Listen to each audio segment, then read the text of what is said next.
جی اس وقت میں گلگت شہر کے جو بالائی علاقہ ہے برمس، یہاں پر میں موجود ہوں، اور یہ آپ پس منظر میں جو ٹینکیاں دیکھ رہے ہیں یہ برمس واٹر کمپلیکس کہلاتا ہے۔ یہاں ان ٹینکیوں میں جمع ہونے والا پانی گلگت شہر کے عوام کو جو ہے پینے کے لیے فراہم کیا جاتا ہے۔ اسی طرح جٹیال کے مقام پر بھی ٹینکیاں ہیں جہاں سے جٹیال اور گرد و نواح کے علاقوں کو پانی فراہم کیا جاتا ہے۔ محکمہ تحفظ ماحولیات نے ایک رپورٹ جاری کی ہے جس میں اس بات کا انکشاف کیا گیا ہے کہ گلگت میں شہریوں کو فراہم کیا جانے والا پانی جو ہے اس میں ٹائیفائڈ کے جراثیم موجود ہیں۔ آپ یہ منظر دیکھ سکتے ہیں کہ جو مین واٹر کمپلیکس ہے اس کے چاروں اطراف سے یہ ایک کھلی جگہ ہے۔ ہوا ذرا سی چلتی ہے تو اطراف سے مٹی، گرد و غبار ان ٹینکیوں میں چلا جاتا ہے، اور صفائی کا کوئی معقول انتظام یہاں پر نہیں ہے۔ بعض ٹینکیوں کے اوپر چھتیں ڈالی گئی ہیں جبکہ بعض ٹینکیاں اب بھی کھلی پڑی ہیں، اور جو مختلف قسم کا کچرا ہے، گندگی ہے، وہ اس میں شامل ہو رہے ہیں، اور اس واٹر ٹینکیوں کی بھی صفائی جو ہے اس پر زیادہ توجہ نہیں دی جاتی ہے، جس کی وجہ سے واٹر ٹینکیوں کے اندر ریت، مٹی اور مختلف قسم کی چیزیں جو ہیں وہ دیکھنے میں آ رہی ہیں۔ گلگت شہر میں دریا کا پانی بھی لفٹ کر کے مختلف آبادیوں کو دیا جاتا ہے، جس میں کون داس، نگر کالونی، یونیورسٹی، سکور اور منور تک کے علاقے ہیں جہاں تک دریا کا پانی فراہم کیا جاتا ہے۔ دریا کا پانی بھی انتہائی آلودہ ہے، اور بہت زیادہ کچرا جو ہے وہ لوگ دریا میں پھینکتے ہیں، جس کی وجہ سے دریا کا پانی بھی روز بروز ناقابل استعمال ہوتا جا رہا ہے۔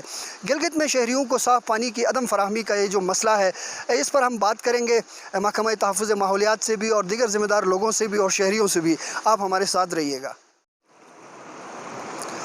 گلگت کے باسیوں کا کہنا ہے کہ آلودہ پانی کے استعمال سے نہ صرف ٹائیفائڈ بلکہ ہیپاٹائٹس سمیت مختلف بیماریاں تیزی سے پھیل رہی ہیں۔ بالکل جی، یہ پانی اس وقت جو نلکے میں ہمارے پاس آ رہا ہے اس میں بالکل گندا پانی ہے۔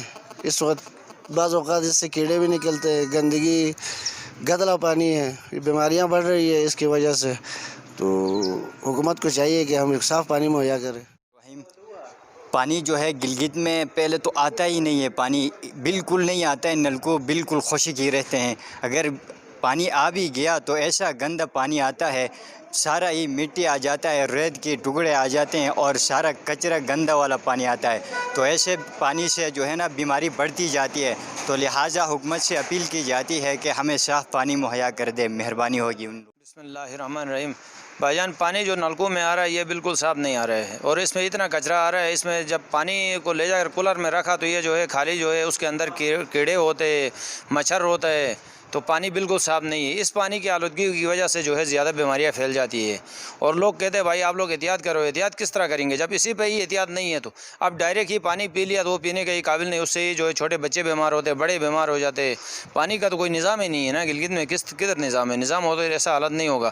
اب ہر جگہ میں دیکھو پانی آتا ہے، وہ پانی جو ہے بالکل کا صاف نہیں شمار آبی ذخائر رکھنے والے علاقوں میں ہوتا ہے، لیکن یہاں کے باسی آج بھی صاف پانی سے محروم ہے۔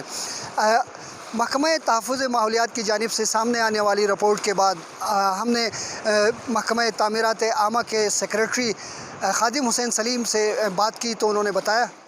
سب سے پہلے تو میں ای پی اے کی جو ہے نا وہ کاوش کو سراہتا ہوں کہ انہوں نے اس چیز کو بر وقت، اس جو کووڈ کا ایک ایشو ہمارے پاس چل رہا تھا اس کے ساتھ ساتھ جب یہ ٹائیفائڈ کا جو ہے نا وہ تقریباً وبائی صورتحال اختیار کر گئی ہے، تو اس میں ان لوگوں نے واٹر کی جو کنڈیشن ہے اس کو انہوں نے جانچا ہے اور ہمیں بر وقت اطلاع دی ہے کہ جی اس میں جو ہے نا وہ کنٹیمنیشن ہے۔ لیکن ساتھ ساتھ میں یہ بھی بتاتا چلوں کہ ورکس ڈپارٹمنٹ جو ہے نا ہمارا پی ایچ ای سیکٹر اس کو دیکھتا ہے، اور وقتاً فوقتاً یہاں پہ جو کلورینیشن کا پروسیس ہے، علاوہ ازیں جو ہے نا جو ہیڈ ورکس ہے وہاں پہ اس کی صفائی کے حوالے سے، اور پھر ٹینکس کی جو ہے نا باقاعدہ پیریوڈیکلی ہم اس کی صفائی کرتے رہتے ہیں جو اپنے ریسورسز میں ہوتے ہوئے۔